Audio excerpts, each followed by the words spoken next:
Well, hello everyone. My name is Gavin with Surfrider Charlotte. We also have Kristen, Dave, Tony, and Brian all here tonight. And on behalf of all of us on the board, we want to thank you for spending your evening with us. And a special thank you to our own Brian Formato for volunteering to share his wisdom and perspective on what the ocean can teach us about resilience. I think we can all agree that the timing could not be more appropriate. I'm really looking forward to it. Before we dive in, I did want to take just a few minutes and give a quick background on Surfrider for those who may not be familiar. So Surfrider is a nonprofit grassroots organization dedicated to the protection and enjoyment of our oceans, waves, and beaches. It was formed in the mid-'80s by a group of surfers in Southern California who saw firsthand the degradation of their local surf spot from pollution and increasing development, and decided to do something about it.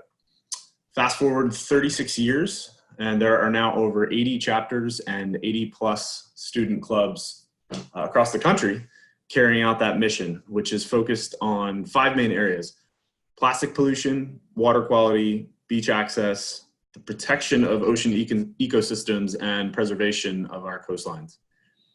We tackle these via various programs and campaigns, which I won't get into too much detail here, but do encourage you to visit surfrider.org and check these out to learn more.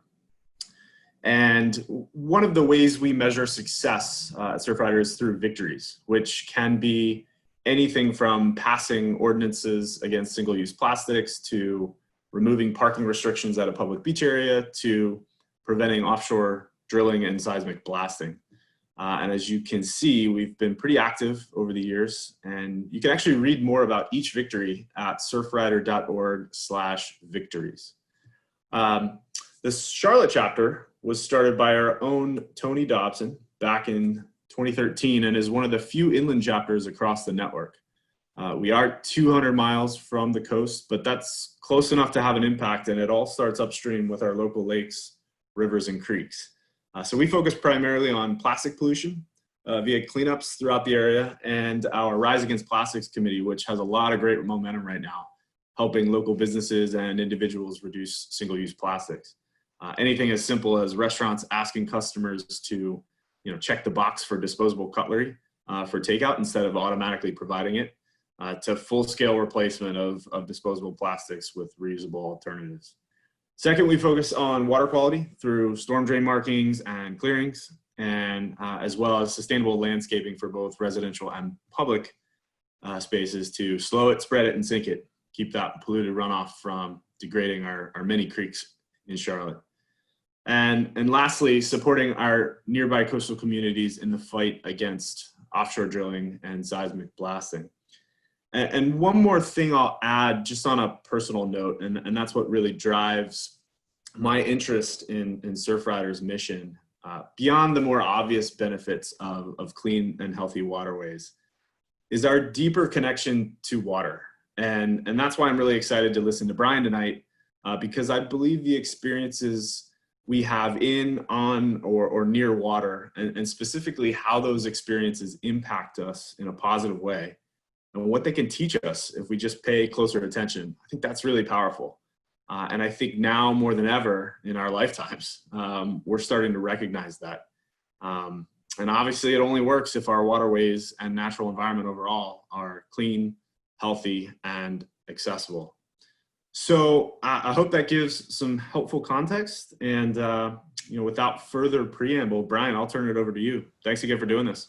Yeah, absolutely. So thanks, Gavin. And thanks everybody for attending. So as Gavin said, my name is Brian Formato, and I'm going to talk to you this evening about my perspective as a surfer and an executive coach on why I think the metaphor of surfing can be so instructional to these challenging times that we're living in, and calling it paddling through uncertainty, because we literally are all kind of going through uncertain times. For many of you, this is probably Zoom number 6 for the day. And so this virtual world, how do you anchor yourself in it? And so I'm going to share some insights and some perspectives tonight. What's interesting is I grew up in New York City. So I'm a city kid, but I learned to surf at the age of 6 out on Long Island. And it taught me so much about myself, taught me about respect for the ocean, about the inability to control the ocean. And so really having to respect it and learn how to harness its power.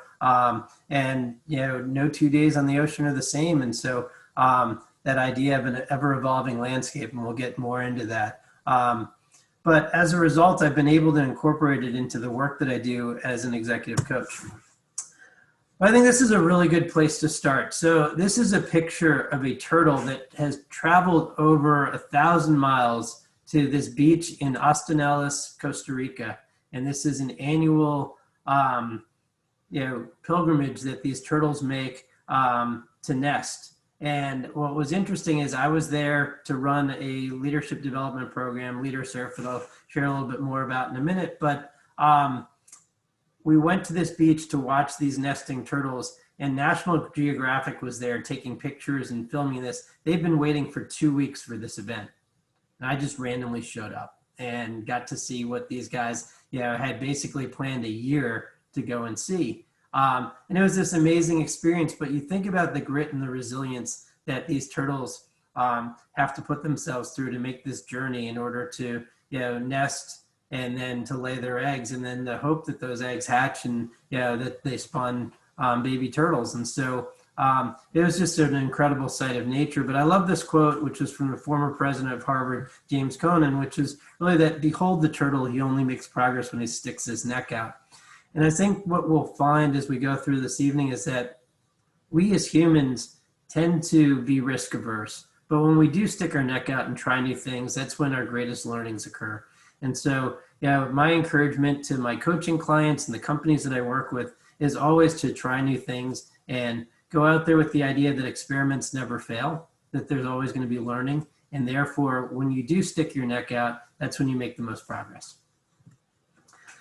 So just a little bit about me. As I mentioned, I was born and raised in New York City. I now live in Charlotte, and I joined the Surfrider Foundation because I live on Mountain Island Lake, and I watch how our waterways, while they're enjoyed, are also being polluted, and wanted to have a role and make a difference and to find like-minded people. And so it's been a great organization to be a part of. And at the end of this evening, we'll have Tony talk a little bit about how you too could get involved.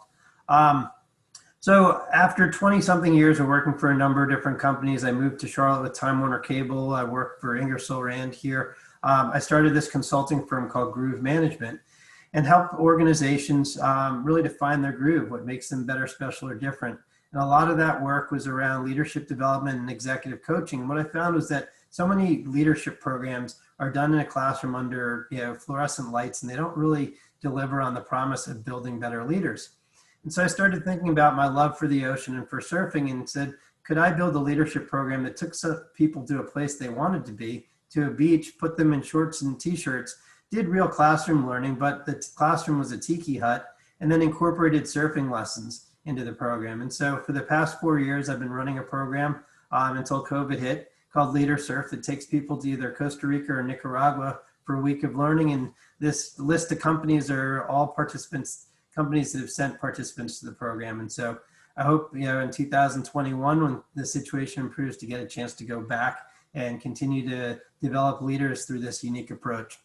And that picture there is this spring, I had the opportunity right before kind of everything got shut down to travel with members of all the other Surfrider chapters to Washington, D.C. to spend a day on Capitol Hill, talking to our representatives about the things that matter most to us from Surfrider in terms of what Gavin spoke about in terms of clean water and reducing single-use plastics. And so it was a really cool day, and got to have this cool picture of me with this signed surfboard in front of the Capitol building.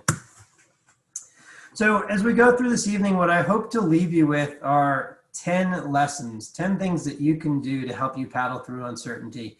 And in surfing, especially if you're a longboarder, there's this thing called hanging 10, which is literally hanging your 10 toes over the nose of the board. And so I'm going to hang 10 concepts or ideas in front of you this evening that I hope that you can incorporate into your personal and professional life. And you'll see that image that's down on the bottom of those 2 feet. And there'll be a number 1 through 10 as we get to each one of the 10 concepts. Then I'll recap them at the end. But I thought this would be an easy way to kind of bring home what it is and that the concepts are that I'm hoping to share. And we'll have time at the end also to open it up to some questions. So this is a sunset at Playa Guiones in Costa Rica at the end of a day of surfing and leadership development. And as you can see, it looks like a pretty tranquil and calm sea.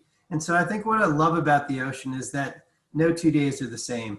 Fast forward to another day and the ocean could look like this, right? And just those two different perspectives, give you this respect for the power of Mother Nature and the fact that it is an ever-evolving landscape. The ocean has many faces and many attitudes. This picture was taken at that exact same picture as where that sunset was that day. And so a very different look. And so the idea here is that, you have to respect the fact that the landscape is constantly evolving, the world in which we live in. And if you rewound back a year ago and thought that we'd all be sitting at our home offices working online because of the impact of COVID, nobody would have believed it, right? And so the idea of being able to adapt to our environment and circumstances, I think that's one of the first things that I find so interesting about surfing is that it's an ever-evolving playing field, and we can't adapt the playing field. We can't shape the waves. We have to adapt ourselves to it. And I always look at it and say that the surfer doesn't catch the wave catches the surfer. And so as somebody that teaches people to lead other people, what I recognize is that trying to manage and manipulate people doesn't work as well as trying to change the way that you interact with them to get the most out of them. Likewise, a surfer has to put themselves in a position to be caught by the wave and to harness its power. So this surfing metaphor, there's so much to it and so many ways to look at it. Here's just some simple ideas, right? The idea that surfing isn't easy, is the first one, and that most of the most rewarding things in life don't come easy. And it's through hard work and it's through perseverance and resilience. And I think that's the first thing in terms of teaching people to surf is it's really a journey of self-awareness and this idea of, every time you get knocked down, getting back up again. There's that Chumbawamba song, I get knocked down, but I get up again. Don't ever let me keep me down. And so this idea of every time you fall down, you have to get back up, right? Unfortunately, in surfing, it's not as painful necessarily when you wipe out as maybe skiing or other sports, but you are going to wipe out. Surfing, like being an entrepreneur, it's a spiritual journey, right? It's putting yourself at one with nature. It's a very introspective. It's both a lonely sport and filled with camaraderie. It really requires mind over matter. I find that surfing is very much a mental game, and that my biggest challenges in surfing are typically, overcoming my own fears. And we'll talk a little bit more about that. You absolutely have to be fully present and in the moment as you're surfing. Ego is no amigo, right? So overconfidence will get you in trouble in the ocean. But it does require perseverance and persistence in order to, progress in the sport. And what I love is that you can start surfing at a very young age. As I said, I started at about the age of 6, and I love seeing people in their 70s out in the water doing it. So, there's camaraderie that exists, and when people catch that first wave and somebody else sees it and high-fiving or seeing someone else catch their first wave and that look on their face, it's amazing. But then there's also this whole idea of building character around there's etiquette, like in so many other sports, in terms of not cutting people off and so forth. And so not only do you have to respect the ocean, but you have to respect others out there, and you definitely have to be patient. Right? Surfing is definitely a lot more about paddling and about waiting than it is about riding. All these pictures of people riding the wave, that's like 5% of surfing. The other 85% is paddling, and maybe 10% of it is sitting out in the lineup waiting for the wave. So kind of the first hang 10 takeaway would be this idea of balance being key. And balance in surfing, much like in life. And this is something I think we're all trying to navigate right now is how do I balance work and family life? You may have kids at home that are trying to homeschool at this point. You're trying to make certain that you create some boundaries around when do I start my day and when do I end my day? If your day is in the same room that you spend your social time at home and you don't have that commute to an office and so forth, it becomes more difficult to create balance. Another thing that I think surfing teaches is this idea about priorities. How do I balance my short-term priorities? What's the here and now with long-term goals? My personal needs versus the needs of others. In a business setting, how do I focus on growing revenue versus containing costs? And this is one that I see so many companies struggling with right now, is that they're playing so much defense, cutting costs at all expenses, cutting back on, investing in their people and so forth. And instead of working both sides of the equation, I always say that, business should be more like playing, soccer or basketball, not football or baseball, where you're either on offense or defense. You have to play both at the same time. If all you do is play defense, the best you can do is tie at zero. And so this balance of growing revenue and containing costs, and then competing and collaborating. So this person trying to stand on the surfboard, the thing that's interesting to me about balance on a surfboard is that you can't be static. The environment that you're in is constantly moving, and therefore to maintain your balance, you have to be constantly shifting. And I think it's the same for what we're facing in our everyday life, is that you can't maintain your balance by standing still. You maintain your balance by making minute adjustments all the time. And so trying to be really aware and mindful of what it takes to keep your life in balance is more important now than ever. This idea of maintaining perspective is another one, right? So when you think about it, as a surfer, you have to look at what's right in front of you, the wave that's about to crash on you, as well as keep your eye on the horizon to see whether another set or bigger waves are coming. And so this idea of being able to really maintain the perspective of, woe is me, what's going on in the world around us right now is so terrible, but at the same time, you don't want to jeopardize long-term priorities for the short term. And so keeping in mind that, hey, this too will pass and there will be better and brighter days ahead. That positive mindset, I think, is super important in being able to keep things in perspective. And not just for you, but if you are a parent, especially, keeping things in perspective for your kids as well. Third one would be around being prepared, right? So catching a wave is super hard. So is leading a business. And, preparation is the key to success in almost anything that you do. Here's a picture of a group. Before we ever go in the ocean, we always stretch, right? And so you've got to get yourself physically and mentally prepared. The other thing is to scan kind of the ocean and get a read of what the competitive landscape looks like. You wouldn't launch a product or jump right in without knowing who else is in the marketplace, who are you up against. And so in surfing, you definitely spend time looking at the waves, trying to time the sets, know when it's safe and best to go out there. And so, in your personal life too, you've got to put yourself in position to be successful. And that means, timing being right for whatever it is that you're going to go into. You've got to have the right tools for the task at hand. And so as you're working from home, some of the things to think about are, do you have the right environment for yourself? Do you have the right size monitor that enables you to be efficient with your work? Do you have a comfortable desk chair? Can you stand at your desk at times so you can shift the environment around? And I think people feel that they have to be at their desk. And this is one that I challenge, the thinking on, which is, hey, you can work from, outside on your patio and get some fresh air. Give yourself the right to work where you feel most efficient, and give yourself some latitude, since you don't have to be in the office, to have some freedom to do it where you feel comfortable. And if the weather's good, being outdoors, is going to free your mind, and it's going to actually potentially improve your creativity as well.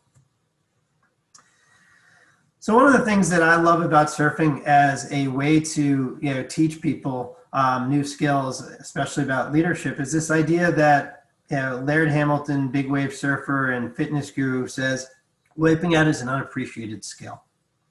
And surfing is really one of the only sports where even the best people in the world wipe out every time they go in the water. And so this idea that if you aren't wiping out, then you aren't learning. Brad Hook, who runs the Resilience Institute, says that surfing teaches patience, mindfulness, courage, persistence, without the surfer realizing they're actually developing life skills. And so what I love about teaching people to surf is that you're actually not teaching them to surf, you're teaching them how to navigate their lives more effectively. And you're just giving them a platform and a metaphor for it. And so, it's all these things that are required, especially to deal with the pandemic that we're dealing with.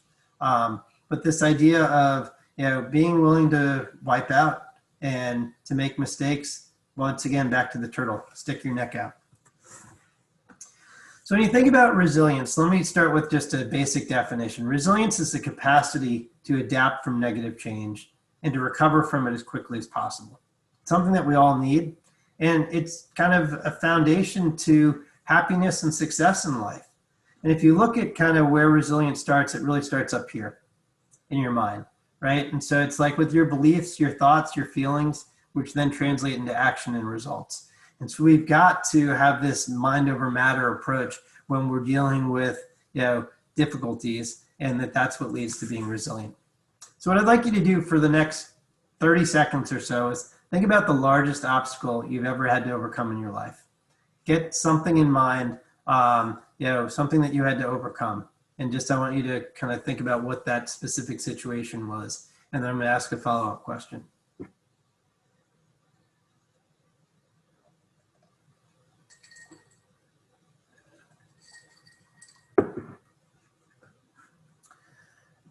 All right. So the follow-up question is, was that obstacle something self-imposed, or was it something placed there by someone else or by circumstance? What I find is that more often than not, the largest obstacles we overcome are not things that we challenged ourselves to do. It wasn't, I'm going to learn a second language, or I'm going to run a marathon, or I'm going to do this. Typically, the largest obstacles are the loss of a loved one, the loss of a job, right? Having, something with a health issue or other things that were actually placed in your way, financial insecurity, etc. So they weren't typically things that you asked for. But the fact of the matter is that you overcome them. And the overcoming of something is, where resilience is built. And so more often than not, we're challenged in ways that we don't ask for, and that's where that grit comes from. And so just looking at the current situation, the challenges that all of us are dealing with, nobody asked for a global pandemic and the impact it was going to have on our lives, on our free time, on the travel industry, on restaurants, etc. But there are people out there that are making their way and finding ways to adapt and survive. Ultimately, I believe it starts, once again, in your mind with a can-do attitude. If you believe that you can make it happen and that you can overcome something, the chances of success, go up exponentially. So I believe in this concept of positive vibes only. And so if you think about since the pandemic hit, is there one positive thing that you've experienced or started doing since the pandemic started? Can you think of whether you're started gardening or started cooking or took up a new hobby or you're spending more time with loved ones? Believe that if you look at it through the right lens, you can see the positive in the current situation rather than letting the negative drive you down. For me, I got a paddleboard at the beginning of the summer, and I just crossed over 100 miles that I've put on it. And so I get up every other morning and I go for a sunrise paddle. And it's been an amazing way to create balance in my life, reconnect with nature. And as a result of it, I find myself more energized for the day ahead and for the work that I have to do, most of which is sitting in front of the computer. Think of resilience like a muscle that's strengthened through adversity, right? We all have the capacity to build it, but it's really through hardship and the things that aren't going well that muscle gets strengthened. But resilience often begins with resistance, right? So it's the normal response to something new, to change that's imposed upon us, is to push back or fight against it. And it's once we overcome that resistance and recognize that we've got to adapt, that's when we start to survive, right? We start to make the changes. And so it can be a subtle change that you make in terms of a pattern of behavior or habits that you have and so forth.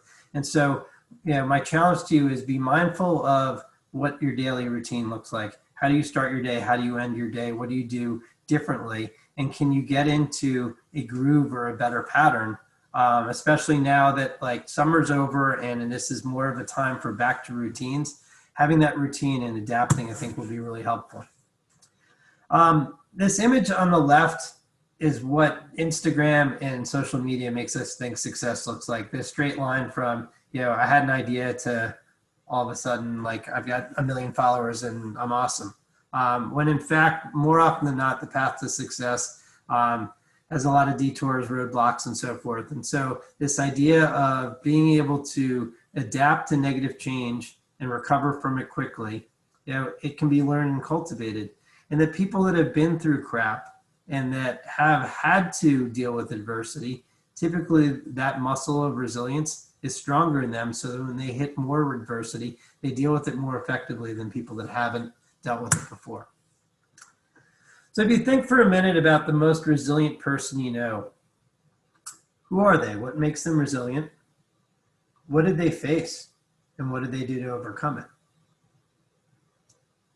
Just think about the people in your life, people that you've read about. And I'll share quickly a slide that I've been using in a different presentation. But if you look at this list of people, from Steve Jobs to Oprah to Bill Belichick, Cam Newton, Jerry Seinfeld, the one thing all these people have in common, Mark Cuban, they're all fired from their job at one point. Okay? You look at this group of people, and this is a pretty uber successful group of people. And maybe the sweetness of that success wouldn't be so sweet, and they wouldn't have gotten to where they are today if they hadn't stuck their neck out and at one point wiped out. That wiping out and that experience of losing the job or getting fired probably helped shape who they are today and their success. And so, what I say to anyone dealing with a hard time is that it's going to build character. It's going to make you better for the future. Ultimately, when you look at an organization, believe that an organization is only as resilient as the people that are leading it. And so if there aren't resilient people in an organization and they don't have grit and they're quitters, the chances that that organization is going to survive is really minimal. But as a team, when people believe that they can make it through and power through, that becomes contagious and that can lead to success.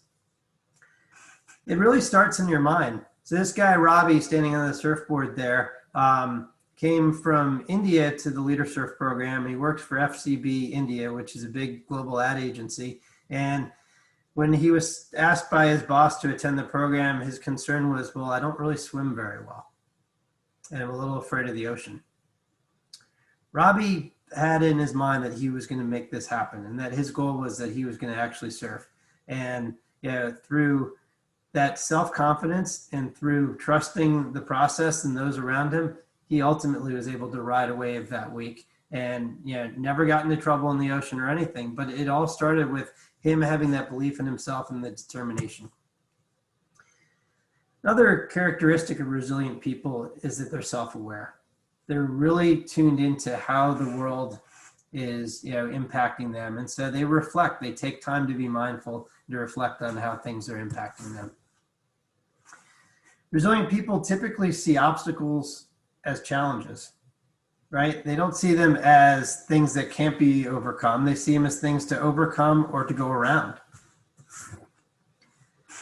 Probably my favorite, though, is this idea about learning from failure, right? Resilient people see failure as learning. And so they recognize it as, oh, it wasn't a bummer that I failed. It was, there's a lesson in it. And I'm going to make certain that I capture that lesson and make myself better as a result of it. And so this woman, Suana, one of the things that people are taught when they're taught to surf is how to fail, right? In business, you're not taught how to fail because failure is not an option. But in surfing, you know that everybody's going to wipe out. So the first lesson that we teach, and we use professional surf instructors for this, is how to fall. And she is doing a classic starfish. The idea of falling like a starfish is that if you fall head first, you could, break your neck or hit your head on the bottom. If you fall foot first, you could potentially sprain your ankle or something. But if you fall like a starfish, you're not going to go as deep below the surface, and it breaks your fall and slows you down more. And so, this is the idea of a 10 in terms of perfection of failure. And so this idea of learning to fail and teaching people to fail because it's inevitable that you're going to fail is a really cool concept within surfing. This idea of having focus, right? Squirrels have a difficult time focusing, but if you can maintain focus, that's one of the characteristics of being a resilient person. It's being able to focus. on the problem at hand and not get sidetracked by lots of distractions. This ability to transform, right? To go from a caterpillar to a butterfly. And resilient people typically have high EQ, right? Not IQ, not the smarts, but this emotional intelligence, this ability to understand, relationships and others, and this balance between, the heart and the head and decisions. Another one that I find really important is that they find ways to create routines. And this to me is one of the most important kind of things that you can do when dealing with the challenge of the pandemic is create a routine. And this is a picture of somebody commuting with their surf gear on top of their Tesla. It's actually in Oslo, Norway. But what's cool about this is I have a client who told me that working from home is killing him because he would use his commute as his opportunity to get in the game and get ready, mentally prepared for work every day. And so after a coaching session, I said to him, well, what's stopping you from commuting? He goes, well, what do you mean? I said, well, why don't you get in your car in the morning and go for a drive and then pull back in your garage and go into your home office? And so for the past several months, he's been doing that. And he said that it's made an incredible difference. He spends, 10 minutes in the morning in the car, driving around the neighborhood or driving, somewhere to get a coffee or whatever, but it creates a boundary between the start and the end of the day. And it's little hacks like that that you can impose that really make all the difference. Because I think it is very difficult to have that, that differentiation between back to balance, work and home. People that are resilient also have strong social bonds. And so this idea of isolating during the pandemic and not getting out, not being with people, I think is one of the, from a mental health standpoint, it's the biggest downsides to it. And so the challenge is finding ways to be surrounded by other people, to get out and have interactions, do that socially distance, pick up the phone and reunite or reconnect with old friends. I did some Zoom calls with college roommates that I hadn't spoken to for, 20 something years. And it was really cool to reconnect. This is one of my favorites, this notion of having realistic optimism, right? You can't just have optimism. It's got to be grounded in something.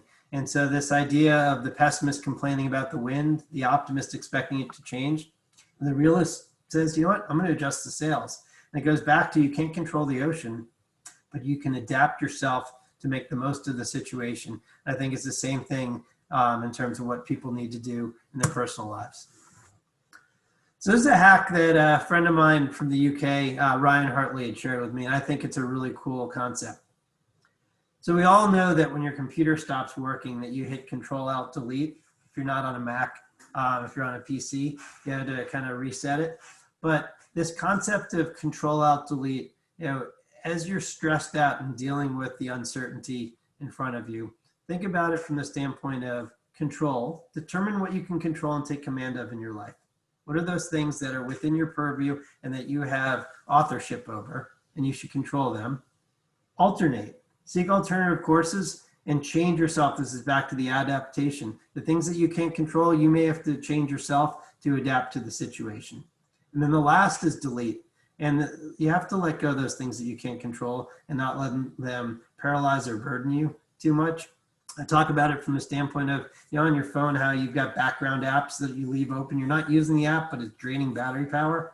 The best thing you can do with them is swipe up and shut them all down because they maintain power for you. And so do the same thing. If there's things that you can't control in your life and you can't alternate your course, figure out a way to shut them down and just let them be where they are because otherwise they're going to drain a lot of your energy.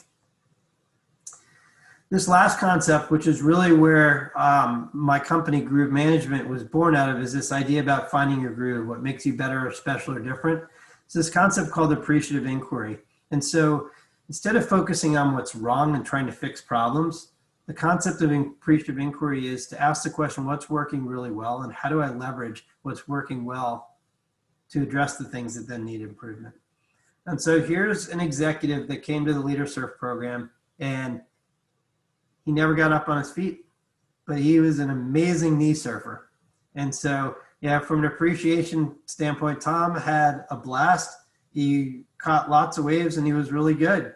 And so you just have to appreciate that your way may be the right way. and that you don't have to be judged and you don't have to compete and try to do things someone else's way, but you have to appreciate the good things in your life and the way that you're approaching things. And if it works for you, that's what's most important.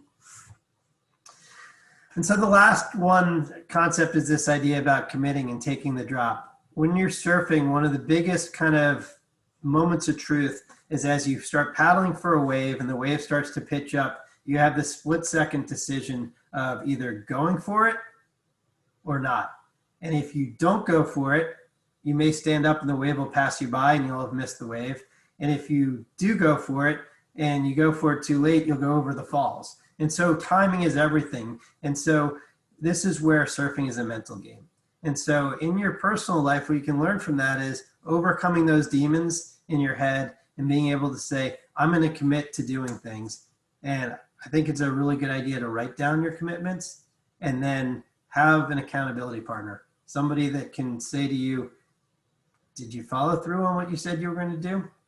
You know, and whether that's taking this as an opportunity to walk your 10,000 steps a day or get in shape or go paddleboarding or, you know, spend more time on a hobby or with a loved one. But whatever it is, make some commitments and then make certain that you take the drop, that you follow through on them.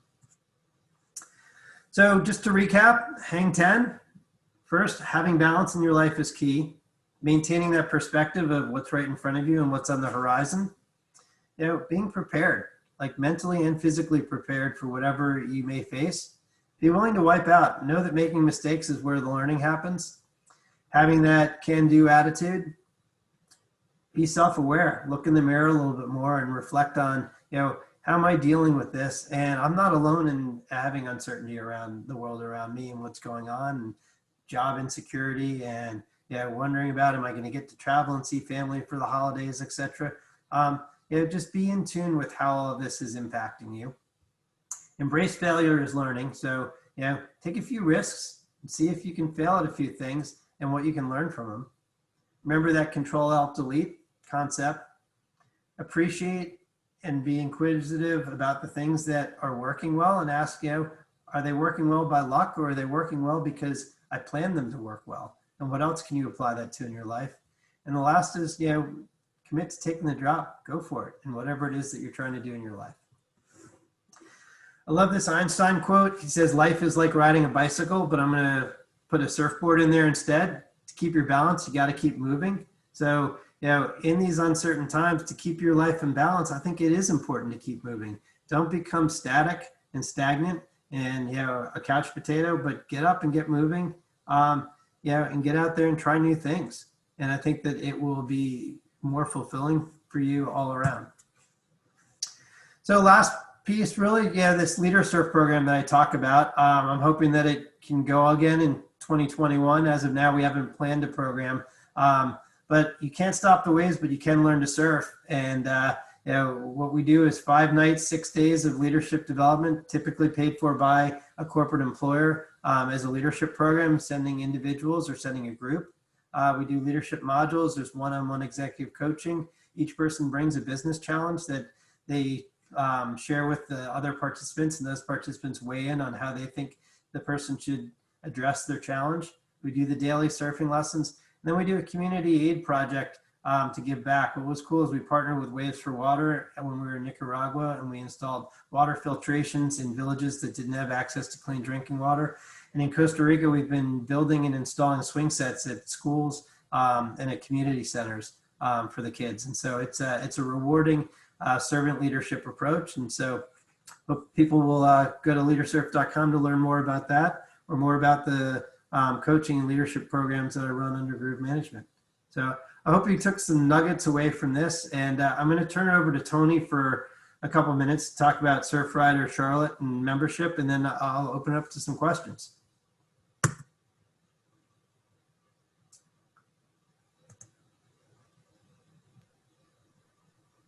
Awesome. Hey, thanks, Brian. That was really good. That was amazing stuff. And I took a lot back from that. So, as Gavin mentioned in the beginning, we started Charlotte Surfrider here back in 2013. And, we have over 80 chapters throughout the U.S. And even more student clubs. We are international as well. But For those of you that have not become a member yet of either our chapter, or if you're not in the Charlotte area, we have them all over. So hopefully you can find one that you can maybe get involved with in your area. If you go just to our website, which is charlotte.surfrider.org, right on the homepage, the very first banner you'll see up there, it says "To Protect and Surf," which is really, we're taking that mission and that vision of the Surfrider Foundation, which is, protecting our oceans, waves, and beaches for all people. And so we're taking that to here to say that we're cleaning up our local lakes and rivers, and we're reducing the use of plastics and eliminating straws here in CLT. And we're trying to just really, bring that mission and that vision here to Charlotte. So I invite you to check out our website. If you click on where it says "Become a Member Today," or up in that top right corner, you see that green Give button. That'll take you to Surfrider's main page. There's many ways that you can give and donate and become a member, but annual memberships start, they're just $25 a year. That is a donation that is fully tax deductible. And for those of you that work for some corporations that do have match and gift programs, this does actually qualify. We are a 501(c). So all of that would qualify for your corporate gift matching. And that $25, really what that does, it helps support our chapter infrastructure. It enables us to put on events like this to really kind of have that back end of our chapter working. It gets us out into the community and outreach. And, we've done some things with schools and was able to, go talk to kids and then give them some bags that they can take back home. And that way they can maybe reduce single-use plastic bags. So that's, just a nominal donation that really helps us continue to fight, what we're doing here and then get into our events. So I really do invite you to, join us at one of our next events. We have been a little quiet out in the community this year, and that's because, for COVID, we have been being more socially distant and safe. So our meetings this year have been all through Zoom, but we are now starting to get out and able to do smaller cleanups. This actually was taken last year before COVID. That's why there was more people there and we weren't wearing masks yet, but we are starting to get back out there. So come on out and join us at any of our meetings. We still do have our Zoom meetings and our Rise Above Plastic meetings being Zoom, but hopefully those will be coming in person soon. We do have some cleanups, hopefully getting scheduled really quickly coming up in the near future. Again, we'll be, making sure we're taking all the necessary precautions to make sure that we are safe and keeping all of our members and volunteers safe. But the one thing I really want to get out is you also do not have to be a member to come and join us at any of our events. I'd love to have anybody come out. Volunteers, we're a family-friendly community organization. So anybody from, 5 to 500 can come out to us and join us. You do not have to be a member. You just kind of check us out and see if it's something you'd be interested in. We'd love to see you. You normally will find any one of us out on the lakes too. So if you see us out there and say hey to us. Other than that, I definitely welcome you all. And thank you for joining us tonight. Brian, thank you so much too for this. This was amazing. A really great and very timely conversation to have. So we are recording this. We will have this on our website soon. So if you wanted to replay it as well. So yeah. Before we wrap up, if anyone has any questions, feel free to put it in the chat and be happy to answer them, or you can reach out after as well.